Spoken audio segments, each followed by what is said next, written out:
महान राजा विक्रमादित्य, जो अक्सर अपनी प्रजा का हाल जानने के लिए रात के समय अपने राज्य में घूमते थे। एक ठंडी रात जब पूरा शहर गहरी नींद में डूबा था, राजा ने गली के एक कोने में एक बूढ़ी महिला को अकेले बैठे हुए देखा। वह कभी हंसती, कभी रोती और खुद से बातें करती दिख रही थी। उसका यह विचित्र व्यवहार देख विक्रमादित्य के मन में उत्सुकता जागी और वे उसके पास गए। माता, इस समय पर आप यहाँ क्यों हैं और इस तरह हंसते रोते क्यों हैं? राजा ने स्नेहपूर्वक पूछा। बूढ़ी महिला ने गहरी सांस ली और बोली, मेरे दुख की बात जानकर तुम क्या करोगे? मेरा दुख ऐसा है कि केवल राजा विक्रमादित्य ही उसे दूर कर सकते हैं। विक्रमादित्य ने अपनी पहचान छुपाते हुए कहा, माता, मैं आपकी मदद कर सकता हूँ, कृपया मुझे अपने दुख का कारण बताइए। महिला ने ठंडी नजर से राजा को देखा और गंभीर स्वर में कहा, अगर तुमने 6 महीने के भीतर मेरे बेटे और बहू को वापस नहीं लाया तो तुम्हारी मृत्यु निश्चित है। राजा विक्रमादित्य ने चुनौती स्वीकार कर ली और महिला से पूरी कहानी पूछी। उसने बताया कि एक रात उसका जवान बेटा और बहू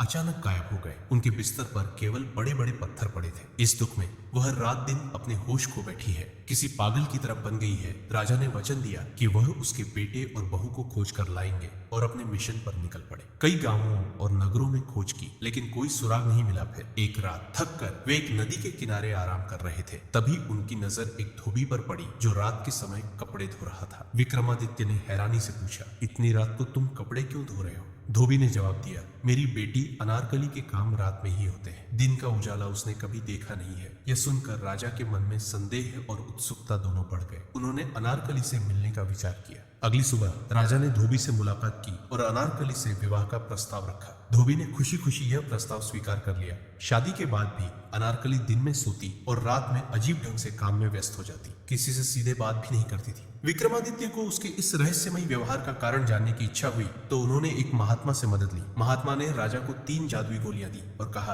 रात को इन गोलियों को खा लेना, जिससे तुम अदृश्य हो जाओगे। तब तुम अनारकली का पीछा कर सकते हो और सच्चाई जान सकते हो। विक्रमादित्य ने महात्मा की बात मानी और रात में अदृश्य होकर अनारकली का पीछा किया। वह चुपचाप पीपल के पेड़ के पास पहुंची और अपनी बहन को बुलाया। फिर दोनों पेड़ पर चढ़ गई और हवा में उड़ते हुए इंद्रलोक पहुंच गई। विक्रमादित्य भी उनके पीछे अदृश्य होकर इंद्रलोक जा पहुंचे। इंद्रलोक में अनारकली और उसकी बहन एक सभा में नृत्य कर रही थी, जहां अन्य परियां भी मौजूद थी। सभा के एक कोने में राजा ने उस बूढ़ी महिला का बेटा और बहू भी देखा, जो वहां रसोई का काम कर रहे थे। सभा में विक्रमादित्य ने अपनी ढोलक बजाने की कला से सबका मन मोह लिया। इंद्र उनके इस अद्भुत प्रदर्शन से बहुत प्रभावित हुए और उन्हें वरदान देना चाहा। विक्रमादित्य ने 2 वरदान मांगे। पहला वरदान अनारकली का था और दूसरा वरदान बूढ़ी महिला के बेटे बहू को वापस पाने का था। इंद्र ने दोनों वरदान स्वीकार कर लिए। राजा विक्रमादित्य ने अनारकली और वृद्धा के बेटे बहू को लेकर धरती पर लौट आए। वृद्धा अपने बेटे और बहू को देखकर